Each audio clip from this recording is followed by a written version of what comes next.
To reset the wireless menu, from the control panel, swipe down. Tap on Settings.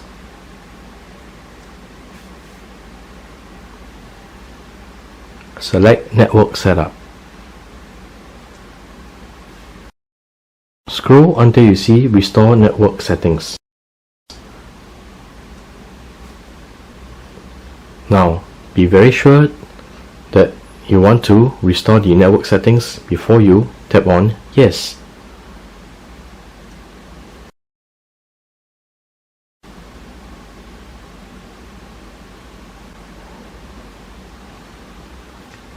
The network has been restored, and you can see the wireless LED is now blinking.